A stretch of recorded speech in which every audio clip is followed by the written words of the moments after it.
kibazo cyangwa urumva ikibazo gihari cy'amadini ni ugushaka gukontorora ibitekerezo by'abantu no gushaka kugira idini nk'umutungo wabo bwite cyangwa hari iriya myambaro yabo nk'imitungo yabo bwite. ariko reka nkubaze,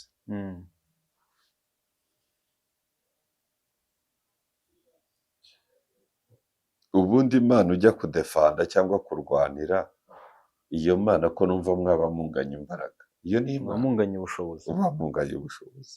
cye Mugabe sizarwanira Imana. noneho ukareba agasa nkaho abayeho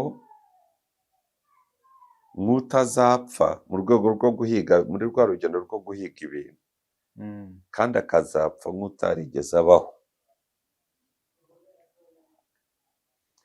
urumva icyo kintu, nk'umuntu utarigeze abaho,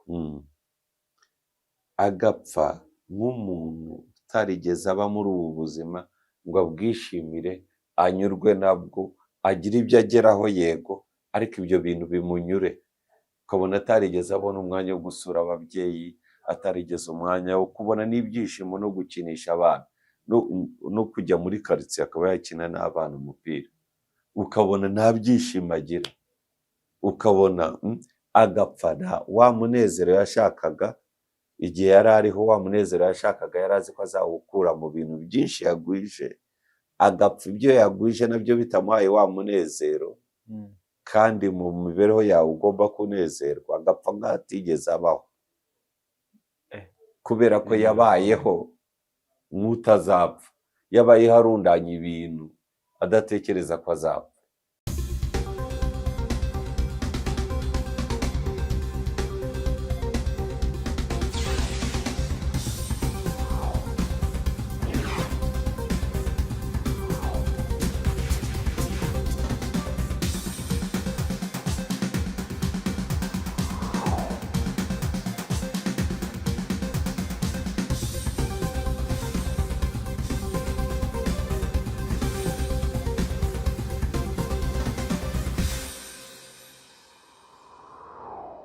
Yego, reka mbasuhuze mbifurize ibihe byiza mwebwe mukunda One Nation Radio, ijwi rya diaspora y'u Rwanda. Mwebwe mukunda Mugabe, ibiganiro bye, ubusesenguzi bwe umunsi ku wundi. uyu munsi nanone rero, nyuma y'iminsi itari mike, nanone yongeye kugaruka imbere ya kamera ndetse na mikoro za One Nation Radio. Njye muri kumva rero nitwa Peter, ninjye tugiye kubana na Mugabe uyu munsi, ariko kandi reka mbanze muhe ikaze kuri One Nation Radio kuri uyu munsi. Urakoze cyane. Meze neza Mugabe? Imbirimo ndi hafi kumera neza.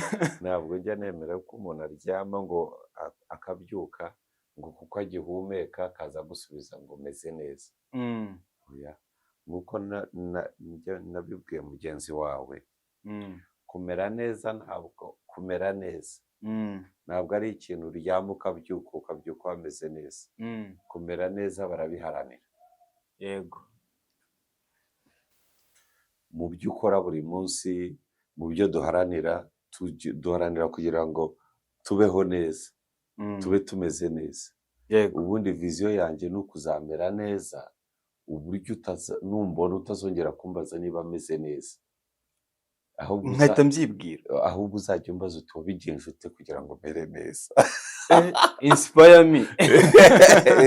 Byageze bite Mugabe ko duherukana kuri kamera atameze neza, mbona ukibirimo, byageze bite kugira ngo mere neza? Buriya abantu bakikubaza niba umeze neza, nuko biba bitarakora, ntabwo byakuze, biba bitaracamo. Iyo byaciye ntabwo bakubaza utubazo gutwo ngo umeze neza.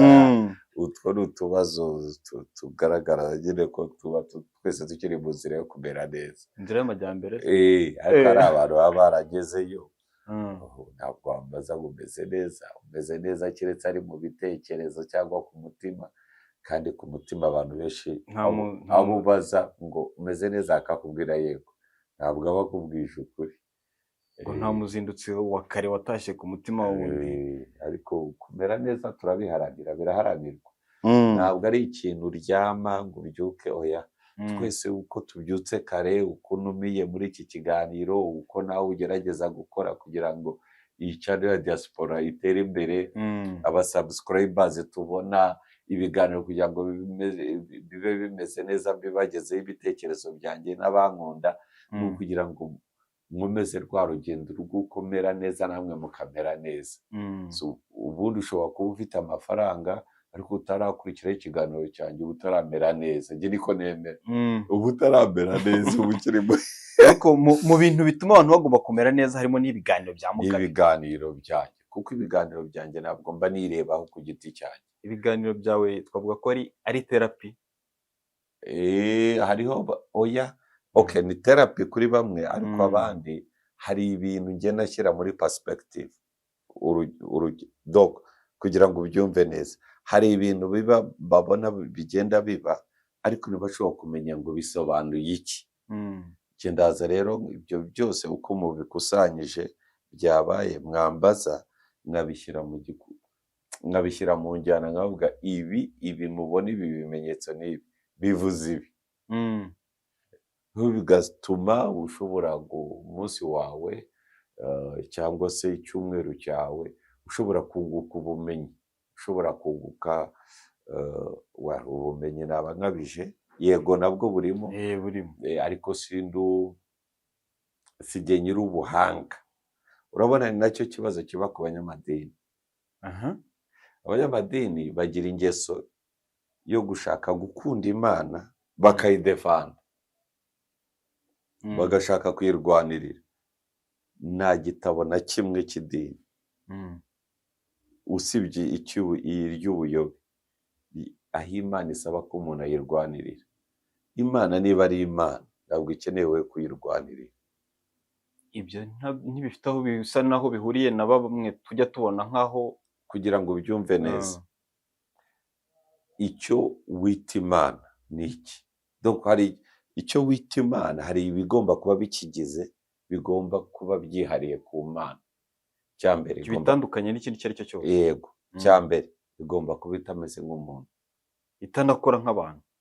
Yego, ishobora gukora ibintu bifatika. Urugero, umuntu akaba yararwaye kanseri agiye gupfa, Imana igahita yonyine imusanga ikamukiza. Yego. Cyangwa se sida, njye nemera ko Imana ishobora kugukiza. Imana yakuremye ntabwo yananirwa to fix you urwaye. Yego. Icya mbere, igomba kuba ishoboye byose. Icya kabiri, ibe izi byose. Icya gatatu, irebera ibera hose icyarimwe. Icya kane, igomba kuba izi byose.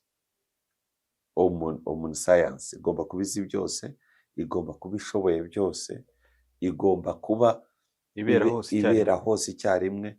N'ikindi cya kane, igomba kuba ari Imana idufiteho umugambi mwiza. Igomba kuba ibyo yibwira kuri twebwe, idufitiye umugambi mwiza w'uyu munsi n'ejo hazaza, kuko niyo yaturemye.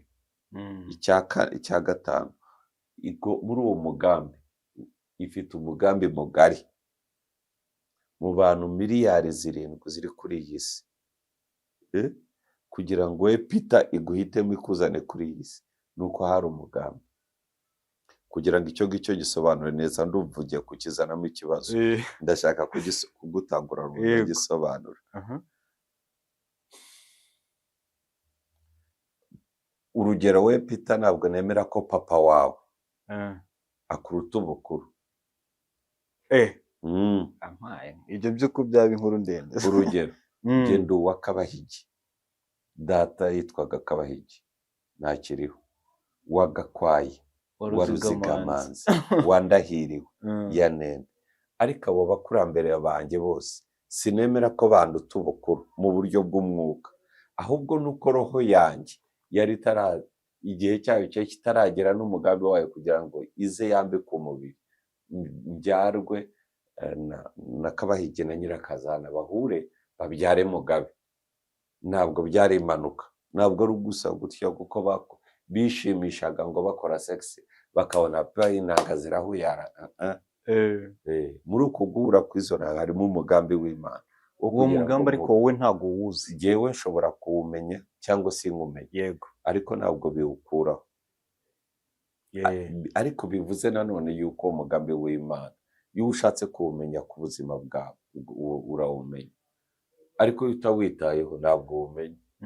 Ni nayo mpamvu buriya ndabwo nguherezemo urugero muri ibyo bintu kugira ngo ubyumve neza.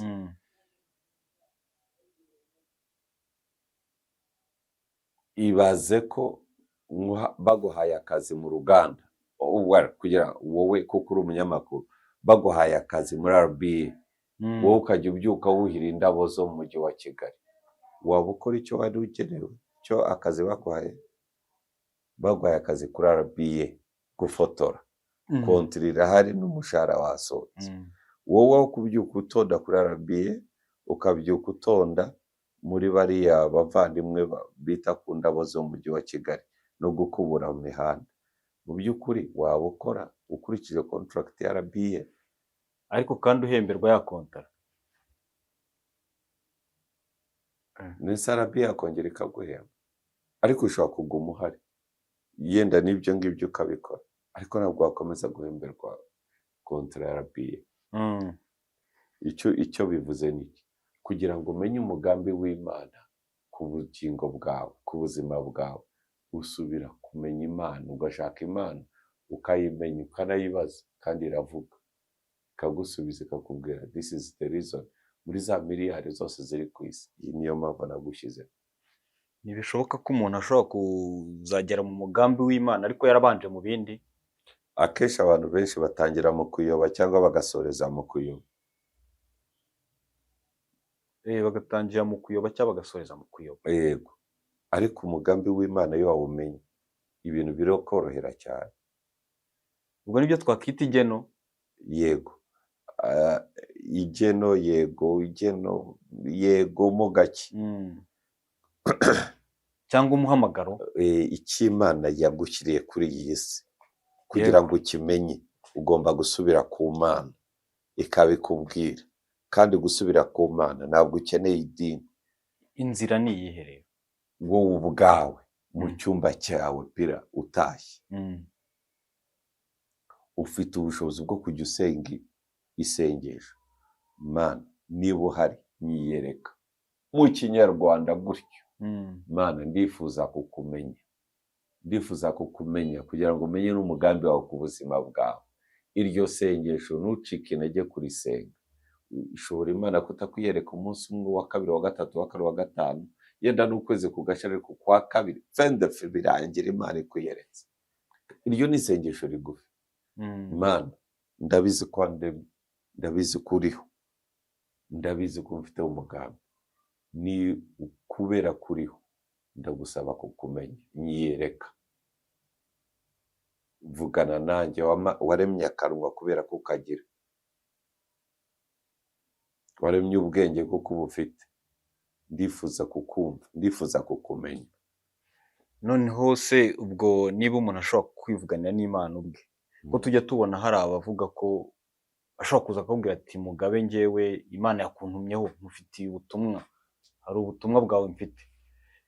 Ntabwo we yaza ngo ikwisangire, ikwibwirire bitewe n'uburyo ubanye nayo. Imana ivuga, ituma abandi ku buryo yaca ku bandi bakaza kukubwira. Imana ivuga, urabyemera? Imana ivuga kwinshi. Imana ishobora kukwisangira ikavugana nawe. Akenshi itakubona hahandi muvuganira, igutumaho umuntu. Imana ishobora kukuvugisha ukoresheje ibyaremwe. Imana ishobora kugucira amarenga. Imana ishobora gukoresha n'umuntu utazi, ariko ukaba witaye kugushaka kumva ijwi ry'Imana. Imana irakuvugisha. Buriya abakoroni bazanye idini.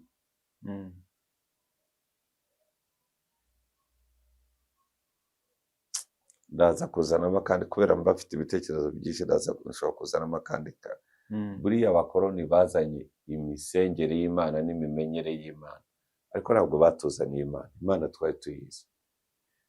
ubwo mu buryo Rwanda. bazanye bw'imisengere no kuyimenya nibwo bwa nyabwo bukuganisha ku Mana cyangwa harimo izindi nyungu z'abantu bazanye? Akenshi nabyo byashoboka, biterwa n'umutima wawe, wicishije bugufi ugasaba Imana ko ikubabarira ibyaha, ukanayisaba yuko kwiyereka ivugana nawe nakuvugisha.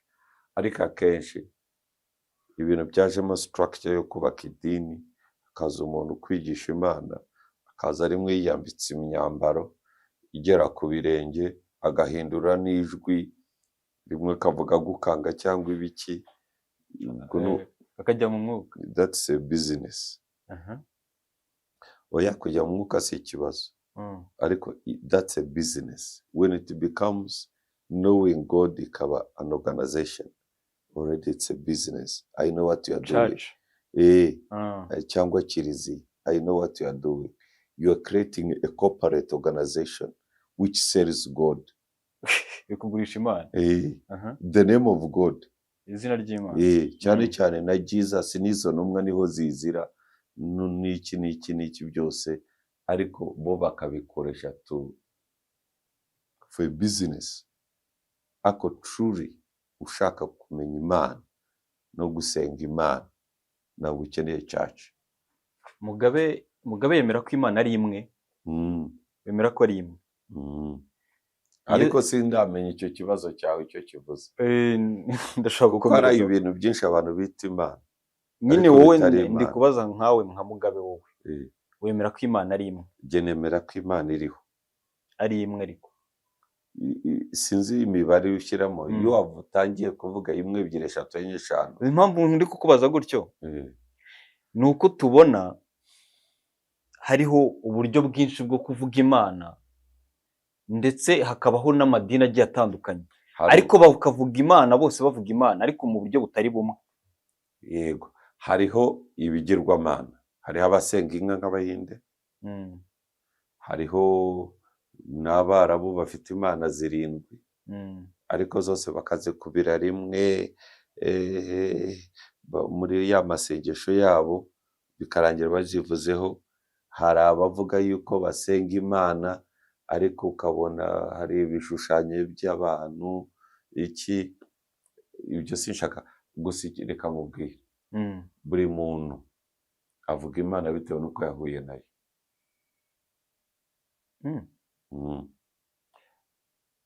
Hari abagabo b'impumyi, uyu mugani barawuzi, bose baragiye, umuntu arabajyana arababwira ko bakore ku nyamaswa yari yaberetse. Iyo nyamaswa yari inzovu. Buri muntu akora aho agomba gukora. Hari uwakoze ku murizo, hari uwakoze ku kuguru, hari uwakoze ku gutwi, hari uwakoze ku isanga ryayo, ka kantu kaba kari hagati karekare ikoresha inywa amazi na giriti, hari uwakoze. Bageze mu rugo arababaza ati mwumvise inzovu ari iki? Uwakoze ku murizo ati numvise ari akantu karekare. Uwakoze ku gutwi numvise ari ikintu kirekire cy'igitwi kinini gifite ugutwi kunini cyane. Undi ati numvise ari ukuguru kunini. So Imana uko kwiyeretse ni kwivuga.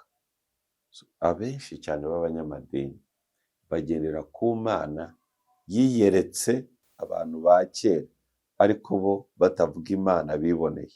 Ndaguha urugero, niyo mpamvu mu gusenga ujya kumva umwe aravuze ati Imana ya Isaka na Yakobo na Aburahamu, bahera kuri Aburahamu. Kuki nta Mana ya Mugabe? Uzabibambariza. Ikindi kavuga ngo intumwa Muhammad wa Rasulullah ngo yaravuze gutya na gutya. Ariko stop that. Mbere yuko Imana igutuma uwo muntu, so uwo muntu niba Imana yamugutumyeho witwa Muhammad, yamugutumyeho kugira ngo yigarukire, warayigarukiye kubwira ngo iki? That's what we need to know. Aho ngaho niba ushatse kuvuga ko bisa nkaho hari abizera buhumyi. Of course, definitely nibyo ndimo kuvuga. Hari abantu benshi cyane bayobotse idini kurenga kure aho kuyoboka Imana. Yego, tujya tubona rero impamvu nari nakubajije gutyo, tujya tubona ko abantu idini rijya riba ikibazo hagati y'abantu, hagati yanjye nawe tuvuge wenda dufite mushiki wawe, mwe muri abakatolike cyangwa muri abadivantisite, genda umwadeperi, idini rikaba ikibazo, twakundanye dukeneye gushinga urugo tukagira umuryango, ariko niba twese dusenga Imana imwe, twizera Imana imwe, kuki idini riba ikibazo hagati aho, bikaba biba ngombwa ko bamwe batanabana? Amadini hari ibyo bababwira yuko it's about God, ariko most of the religions are not about God. Ndabisobanura, sinzi urabyumva icyo mvuga? Ngo amadini menshi aza bigisha bavuga ko aje kubamenyesha Imana, yego, ariko mu by'ukuri amadini menshi ibyo yigisha nta hantu bihuriye n'Imana. Harimo ubukoroni bwihishe, harimo kubakontorora ibitekerezo, harimo kubigisha umuco wabo kugira ngo babe influence, babakontorore, babagire. Donc nk'abazungu bakaza wowe uri umwirabura bakakugira umuzungu mu mutwe, utangira kwambara nkabo, ugatangira kunywa icyayi saa sita nkabo, yenda atari byo wakoraga. Umwisilamu akaza kwambika ikanzu y'umweru, akakwambika niba ari kiriya kintu cyo mu mutwe harya bagenda, niba ari ikiremba, niba ari ugatangira kwambara za ngoro zo mu mutwe nk'Abarabu, kandi butazi icyo babyambarira. Ahenshi Abarabu aho batuye hari ubutayu, bagomba kwitwikira, n'abagore bakitwikira ku maso kugira ngo imicanga ntibajye mu maso, umuyaga unyura mu mucanga wo mu butayu. Cya kabiri, ugomba kwitwikira mu mutwe kugira ngo umucanga ntukujyemo. Ugasanga umunyarwanda w'inyamirambo nawe yashyizeho igitambaro, yashyizeho n'ingoro ya hano, yambaye ikanzu, kubera ko ubundi biba byoroshye, uba ukeneye umwuka winjira, donc uba ukeneye akayaga, nawe ukaza ukabyambara uri i Kigali. Ibintu byinshi bakaza bakavuga gukorera Imana neza ugomba kwambara ibikanzu, iki biriho ibintu biriya, ni protokole yo kubakanga kugira ngo babumvishe ko mbazi Imana, ariko nta Mana baba bafite. Igitekerezo cyanjye, actual argument yanjye, ni ukumenya Imana ku giti cyawe, ku giti cyawe, minus religion. So religion ibyizana ni byinshi bidafite aho bihuriye n'Imana. Kumenya Imana ntibifite aho bihuriye no kumenya idini. Yego, abantu benshi batekereza ko idini ribafasha kumenya Imana, batekereza ko ariyo nzira, ariko ntabwo ari byo. Actually cyane cyane noneho reka ngere no kuba Kristo. Jesus aza ntabwo byari bimunaniye gushinga idini rye. Yesu ntabwo yapfuye ku musaraba kugira ngo ashinge idini. Yesu ntabwo yatoranyije intumwa 12, ntabwo ari uko babuze inzu batangiriramo amateraniro. Hari impamvu atashinze idini, hari impamvu atashinze church, hari impamvu atashinze kiliziya. Iyo mpamvu ni uko yasanze zihari, ahubwo icyari kimuzanye cyari kugira ngo umuntu amenye Imana ku giti cye. Ni nko kwegereza ubuyobozi abaturage n'ubushobozi, mbese ni decentralisation yo kumenya Imana, bive mu bantu bamwe, ahubwo umuntu yimenyera Imana ku giti cye. Akiriho atarapfa yabwiraga intumwa ze, mugende mu ntama z'Abanyayisiraheli zayobye, mubagarure ku Mana, mubabwirize ubutumwa bwiza bwo kwihana ibyaha no kubabarirwa. Amaze gupfa arimo kuzuka, arababwira ati mugende mu mahanga yose, mubwirize ubutumwa bwiza bwo kwihana ibyaha no gukiranuka. abazemera mubabatize, kandi babwire yuko ubwami bw'Imana bwegereje. Amen. Icyo kintu kukibabwira waza, mugende mubabwire, abemera mubabatize. Kubabatiza ni ukuvuga umuntu wa kera kubabatiza ni ikimenyetso cyo kuvuka ubwa kabiri. Kabisobanure gutya, kuvuka ubwa kabiri bivuze iki? Ubwa mbere uvuka mu nda ya mama wawe yatewe inda na so, aho ngubu buvutse ubwa mbere. Ubwa kabiri ni ukuvuka nk'ikimenyetso cyo kumenya Imana ku giti cyawe, wabaye umwana w'Imana. Ntabwo ukiri umuntu w'Imana yaremye gusa, ahubwo ubaye umwe mu banyamuryango b'umuryango mugari w'Imana. Utarabatizwa ntabwo uba uri umwana w'Imana. Umubatizo ni ikimenyetso, ntabwo umubatizo ari wo kugira umwana w'Imana. Gise gisobanuka. Hanyuma ndagira ngo ntubaze, turaza kuganira ibintu bisa naho ni byinshi, ishusho ngari. Ndagira nkubaze kuri wowe Mugabe, njye nigeze kuganira n'umuntu w'umusaza wibereye iriya mu Mutara, kera rwose haciyemo imyaka myinshi, tuganira ku kigendanye n'umuzuko. Arambwira ati buriya muzuko njye nemera, ati ni uko wowe Peter iso yakubyaye nawe ukazabyara undi.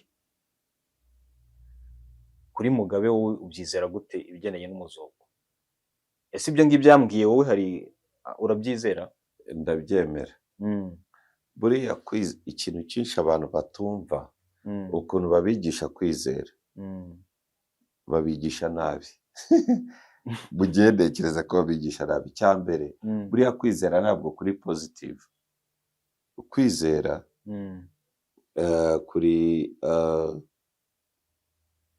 ukwizera kuri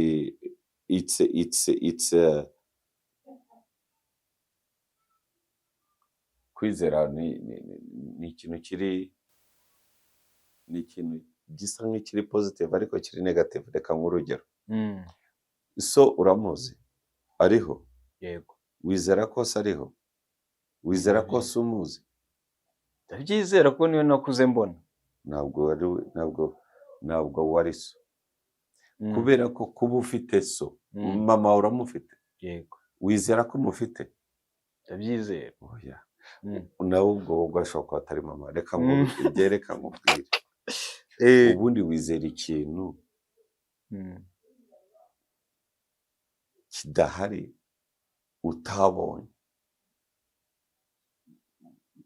Ariko ntabwo nizera ko mugiye mfite amatwi, ndabizi neza ko nyafite. Ntabwo ubyizera ahubwo urabibona. Urambajije ngo wizera ko ufite so? Ahubwo ndamubona. Nicyo ushatse gusobanura? Warahari, ntabwo bikeneye kumwizera. Ntabwo bikeneye kumwizera. Yego. Kwizera kenshi wizera ikintu utabona, wenda utegereje kuzabona. Yego. Nawe kugira ngo ubyumve neza, niyo nakubwiraga ngo kwizera kuri somehow negative, ariko kwigaragaza kuri positive. Ntabwo wizera ibintu ubona, kandi ibintu wizera ntabwo bigusaba ibimenyetso. Ako nibyo utabona kubyizera nabyo rero. N'usundi wamugani wowe wakizera gute ko papa wawe ari wowe wakubyaye, ubundi ko wowe usanze umubona wasanga baranakubeshye. Ariko DNA irahari na mama wawe arahari. Utabyizera wajya gupimisha. Yego. So urumva nta nubwo bigusaba kwizera. Urabibona, nibyo ubona. Birahari, twanabipima, birahari. Ariko ikibazo gihari ni iki ngiki.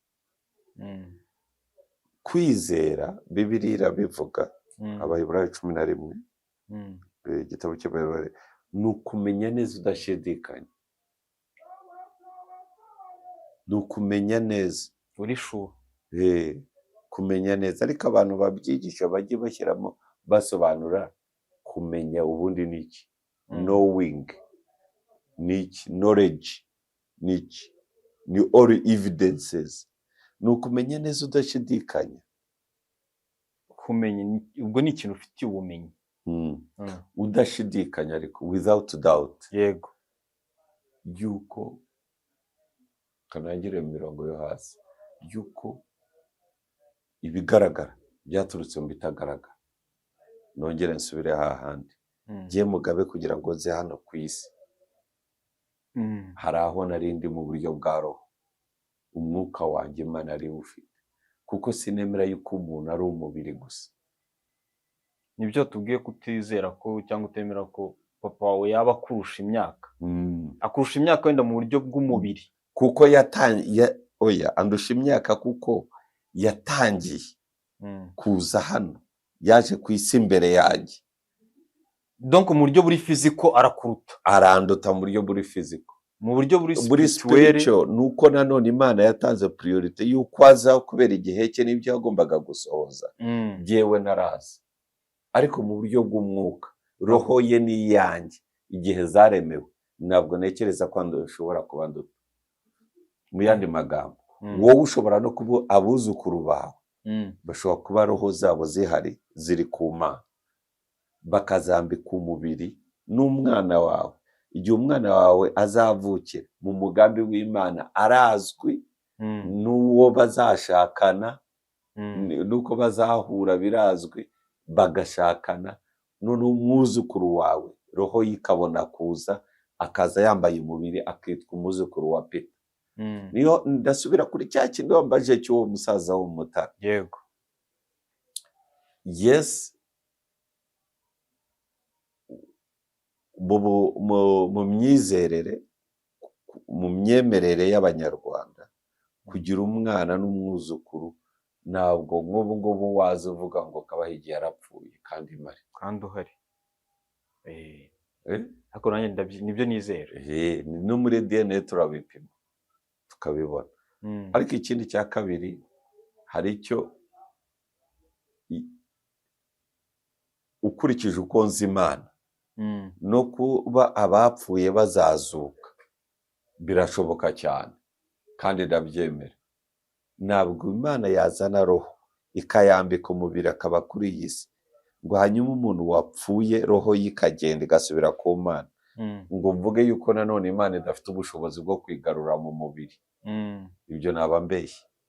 donc wemera kuko kuzuka kuriho mw'ubwo buryo bwo kubyara n'undi akabyara, ariko unemera buriya buryo bundi bavuga bw'Imana ko ishobora kugarura n'abapfuye, ko roho zabo zishobora kugaruka zikambara umubiri bakagaruka.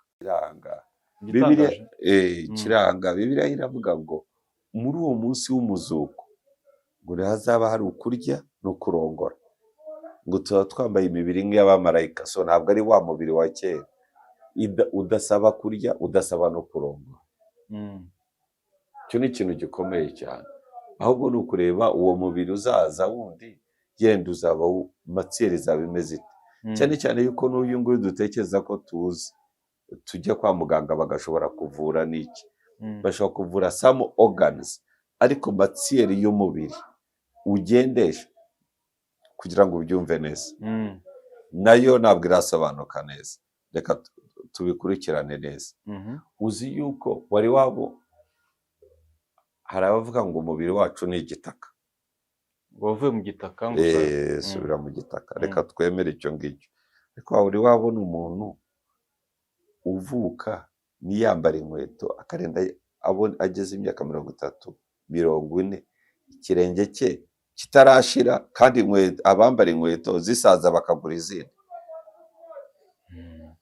Icyo gitaka kitagerwaho ingaruka na friction, kidasaza ni ikihe?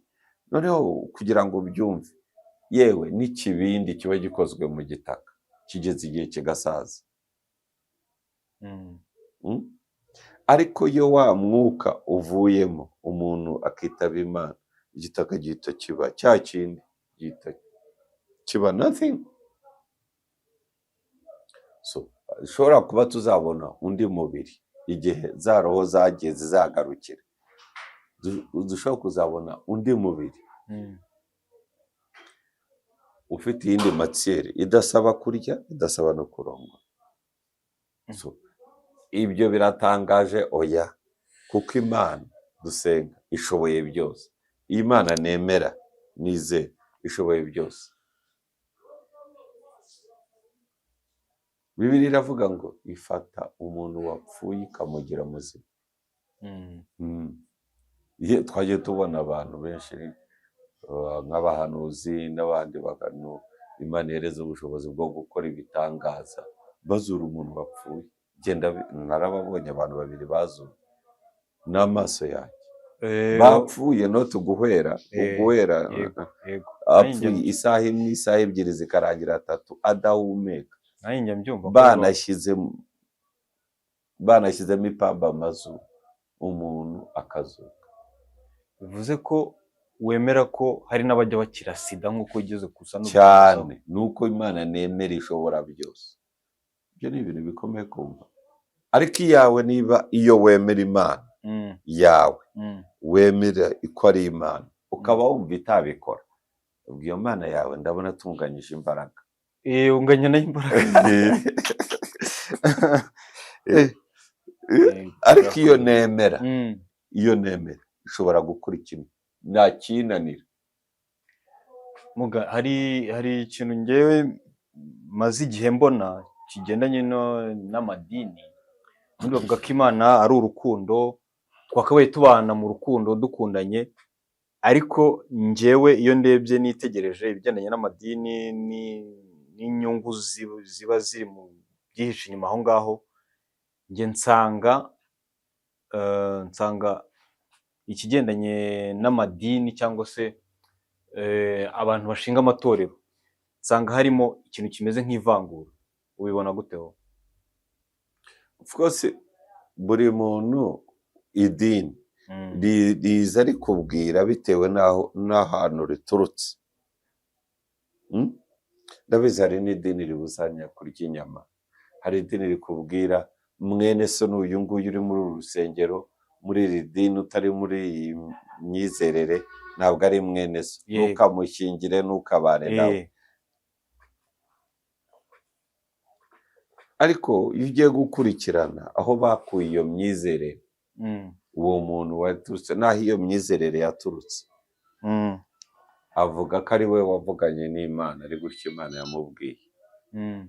Ariko nyamara nibyo natangiranye nabyo, kumenya Imana ku giti cyawe. Yego.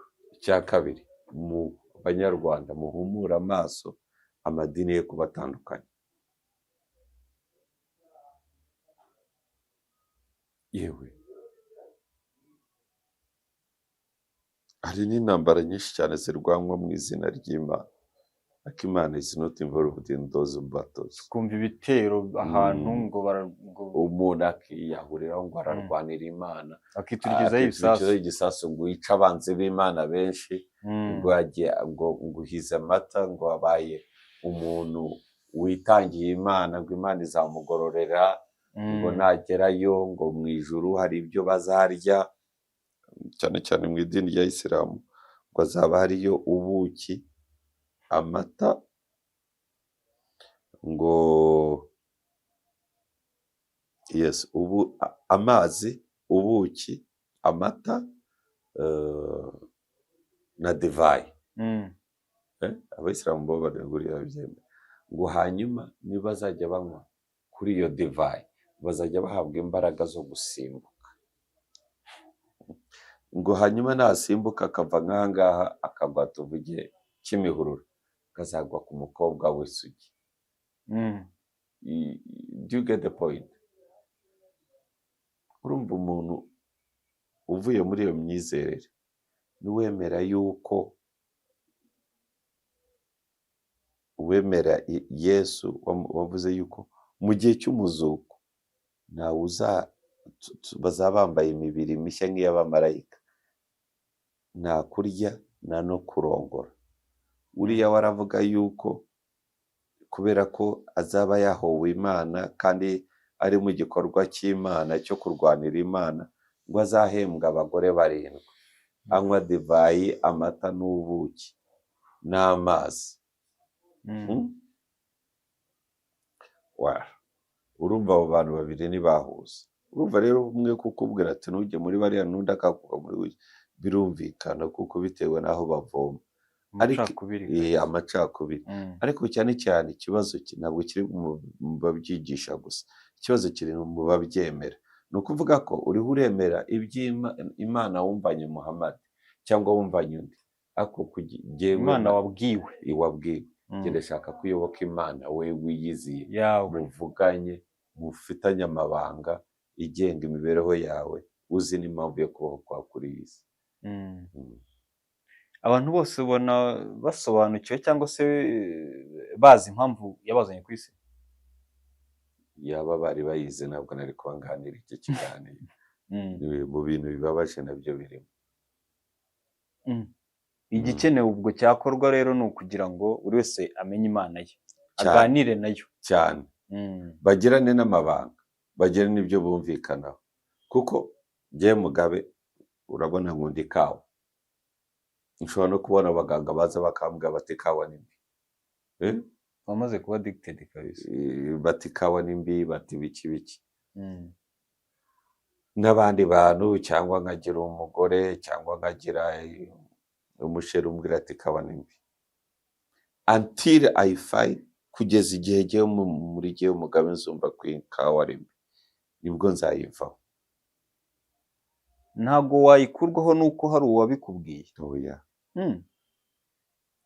Erega ikintu cya mbere ni ukubanza ukubaka personality yawe, wowe nka Peter urinde. Kandi ubu n'ubundi ntibivuze ko nta babikubwira. Oya, nonese ni abaganga benshi bigisha itabi ko ari ribi, ariko mbere y'uko ajya kubaga umurwayi akabanza akanywa agasigareti. Nabigisha ko inzoga ari mbi, nyamara adashobora kubaga umurwayi atanyoye ku kayoga. N'abarimu bo muri primaire na secondaire bigisha ariko banyoye akayoga. Mwumva ibyo mvuga ntimurebe ibyo nkora. Iyo system ikora. Iyo system ntabwo ituruka ku Mana.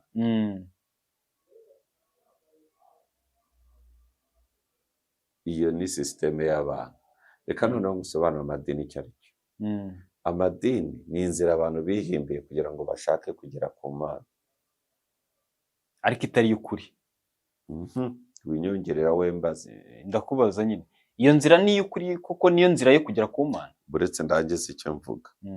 Amadini ni inzira abantu biciriye kugira ngo bagere ku Mana. Kumenya Imana ku giti cyawe, kuyishaka no kuyimenya kwa kundi nakubwiraga, niyo cyo twita spirituality. Spirituality ni ukuvuga ngo wowe Peter uziranye hehe n'Imana, muziranye kuki, wari wayumva ivuga.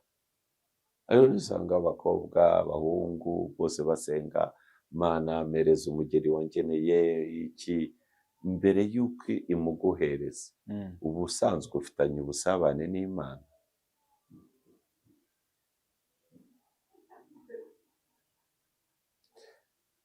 Idini ni inzira abantu biciriye kugira ngo bamenye Imana, ariko kumenya Imana ku giti cyawe niho Imana ikwisangira, ikakwiyereka, ikakubwira. Ikwiyeretse ikavugana nawe ukamenya Imana, ibibazo byinshi umbaza ntabwo byaba bifitiye igisubizo. Ni icyo kintu cyonyine cyatumye habaho idini cyangwa hari izindi mpamvu nyinshi izindi naze kubwiye mbere, ariko urumva n'ikibazo kinakomeye kiri aha ngaha ni uko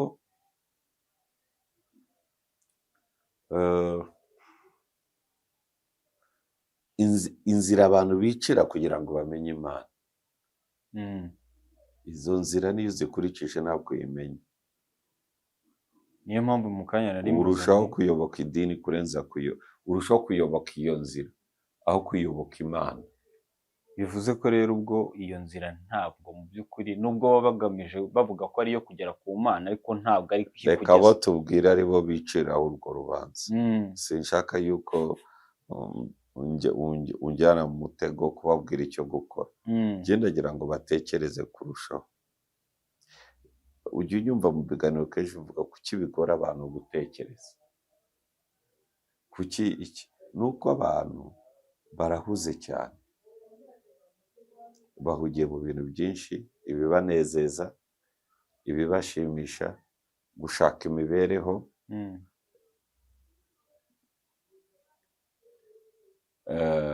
gushaka imitungo. Ikibabaje cy'abantu noneho bo bashaka imitungo, iyo utaramenya Imana kunyurwa birakugora. Uba ushaka kunyurwa kubera ibintu byinshi ufite, kandi uko ugenda ubyuzuza niko wifuza ibindi. bivuze ko umuntu nta kunyurwa ntibibaho, Ntibishoboka. ntabwo umuntu ajya anyurwa. Utazi Imana ntibishoboka. Ah. Ariko waribonaniye n'Imana muziranye uranyurwa. ubwo uko byagenda kose, twebwe icyo twita kunyurwa byaba bitandukanye n'umuntu wamenye Imana uko abona kunyurwa. Tujya tubona se no muri ibi bihugu byateye imbere ukabona biliyoniya cyangwa umwana we ngo yicaye ngo yumva batamwitayeho arikata imitsi ngo apfe. ngo girlfriend we yamwanze akava kuri etaje ndende akikubita hasi akiyaho. Iyo wamenye Imana ntabwo ibyo bintu wabikora, kuko your life means a lot than umukobwa wakwanze cyangwa umuhungu wakwanze.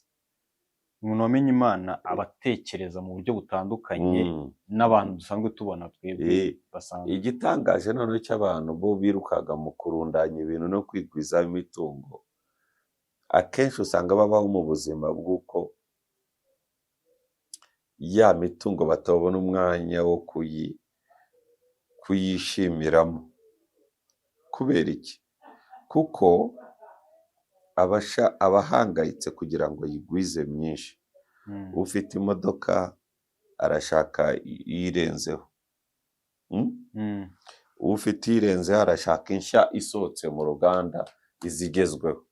Yewe nubona n'izi telefone za iPhone ugasanga we akeneye igezweho, niba ari 14 Pro, ubu 16 none 16 Pro Max. Ibintu byinshi nabo abazikora nabo bazihereza amazina arenze. Ariko what is the phone for? Telefone ni ukwitaba na communication. Uwakoresha ama app yose, akama app buri telefone yose iri smart yakoresha. Donc ni communication nta kindi ukeneye. Ariko nuko kuri bo ari prestige. Noneho ugasanga abantu bakora ibyo bintu babamenye neza ko bakorera abantu batanyurwa, so bagomba kujya basora versions. Ikindi ukabona ari yirukanka cyane mu rwego rwo kurunda ibintu, asa nkaho azicara yenda akabirya, ariko igihe cyagera, igihe cy'icyo gihe cyo kwicara ngo abirye, ugasanga yanduye ibindi, ugasanga arwaye ibindi birwara. Noneho umuganga akakubuza ibyo wari kurya, cyangwa ugahita ucaho. Warwaye gute, diyabete bakubuje isukari, gute bakubujije inyama. Warugejeje igihe cyo kuzirya ukanazihaga uratuje. Ugasanga bakubujije amata, wagejeje imyaka 50, amata ugomba kuyagabanya. Ugasanga mbese pressure zirazamutse. Noneho ukareba agasa nkaho abayeho nk'utazapfa mu rwego rwo guhiga, muri rwa rugendo rwo guhiga ibintu, kandi akazapfa nk'utarigeze abaho. Urumva icyo kintu? Nk'umuntu utarigeze abaho. Agapfa nk'umuntu utarigeze aba muri ubu buzima ngo abwishimire, anyurwe nabwo, agire ibyo ageraho, yego, ariko ibyo bintu bimunyure. Ukabona atarigeze abona umwanya wo gusura ababyeyi, atarigeze umwanya wo kubona n'ibyishimo no gukinisha abana, no kujya muri quartier akaba yakina n'abana umupira. Ukabona nta byishimo agira, ukabona agapfa wa munezero yashakaga igihe yari ariho, wa munezero yashakaga yari azi ko azawukura mu bintu byinshi yagwije. Agapfa ibyo yagwije nabyo bitamuhaye wa munezero, kandi mu mibereho yawe ugomba kunezerwa. Agapfa nk'atigeze abaho, kubera ko yabayeho nk'utazapfa, yabayeho arundanya ibintu adatekereza ko azapfa. Hari ukubaho, hari no kubaho utariho. Hari ukubaho ukabaho wigira nkaho hari igihe wihaye uzatangira kubaho, kandi mu by'ukuri ntuzi igihe ushigaje. Noneho ukavuga uti byibuze nigera kuri ibi, nibwo zaba nangiye kubaho. Wanabigeraho noneho ugasanga uciyeho, so uciyeho nk'utarigeze ubaho kandi ubayeho nk'utazapfa. Donc kwa kundi ukusanya ibintu urasa nkaho utazapfa, kugira ngo nugera kuri ibi ngibi aribwo uzagira umunezero, kandi nabyo wabibona ugahita ucaho. Donc wabayeho nk'utazapfa kandi upfuye nk'utarabayeho. hakorwa iki ngo umuntu abeho areke kubaho atariho? Kumenya Imana, nicyo cyonyine ushobora gukora. cyo cyonyine gishobora kukunyura. Muga twaganiriye byinshi, ariko mu byo twaganiriye cyane cyane biri related n'idini. Ntabwo ndi busoze ntakubajije, hari ibintu bimaze iminsi mu itangazamakuru, bamwe mu bo muri Kiliziya Gatolika bikomye abasore bagaragara bakina urwenya, kugira ngo ujye ubikurikira, bamwe bakina bameze nk'abapadiri bashaka gushimisha abantu. Twagiye tubibona na za Uganda, hari witwa Mitica Mpamire, nawe ujya wigana Museveni. Kuri wowe nka Mugabe biriya ubibona nk'ikibazo cyangwa ni entertainment, ntabwo byakabaye biba ikibazo? cyangwa urumva ikibazo gihari cy'amadini ni ugushaka gukontorora ibitekerezo by'abantu, no gushaka kugira idini nk'umutungo wabo bwite, cyangwa hari iriya myambaro yabo nk'imitungo yabo bwite. ariko reka nkubaze,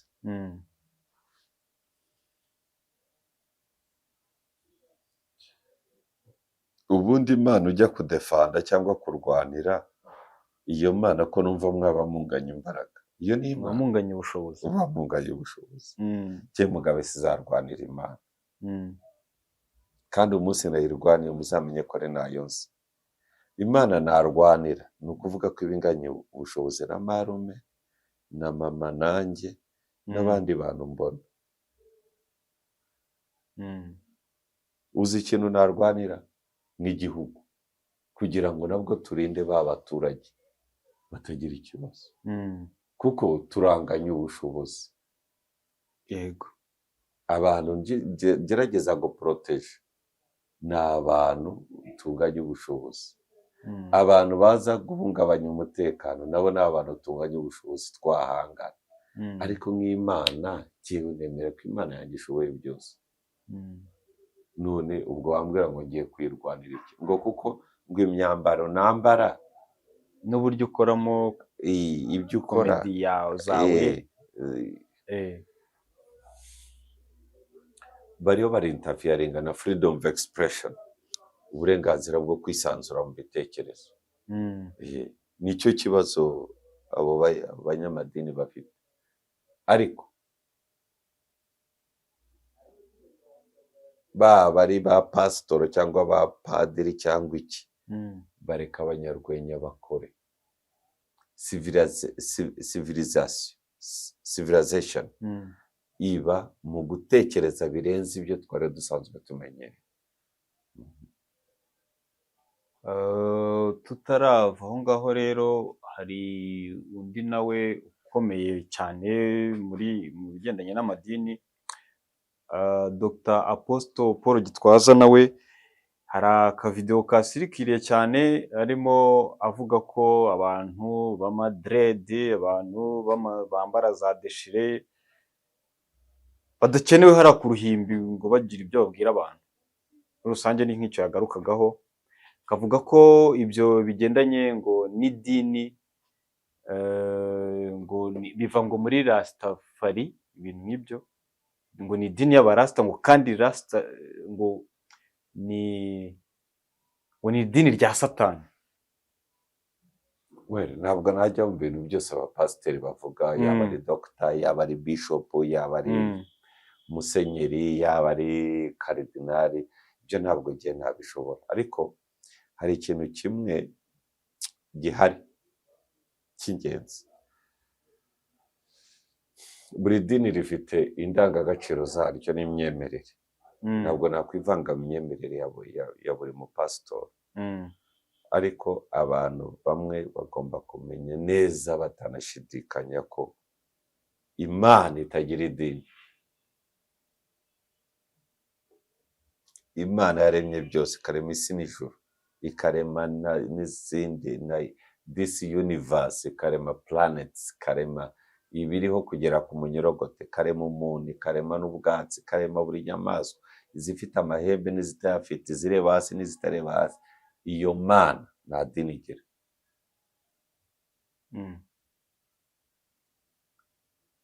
Imana ugeze kubikomozaho ya Isaka, ya Yakobo, ni ukubera iki? Ibyo ngibyo maze ntabwo nyipfa kubyemera gutya.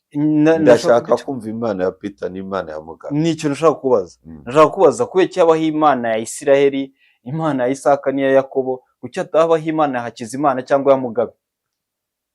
Biterwa n'abahuye nabo icyo gihe, n'abahuye n'Imana icyo gihe, bakabibwira abandi bakabiyoboka, hanyuma hakaza urwo ruhererekane. Ariko reka nkubwire, nuko mwebwe mugitunze Imana zishyitsi zimbwirana, kandi inkuru mbariranira tuba. So inama najya ni yayindi, menya Imana ku giti cyawe, kandi ujye umenya Imana yawe. Usenga Imana, uyiringire mu buzima bwawe no mu migendere yawe yose, ntiwishingikirize ku buhanga bwawe. Mu nzira zawe zose uzajya uhora uyemera, nibwo inzira zawe zizatungana kandi ikaguha umugisha. Nsubiremo. Uzamenye Imana yawe, uyiringire mu nzira zawe zose, uhora uyiyambaza, kandi ntukishingikirize ku buhanga bwawe, ahubwo mu migenzereze yawe yose uzajya uhora uyemera, nayo izakomeza intambwe zawe. Karame, reka duhinire aho ngaho. Murakoze cyane, ndabashimiye.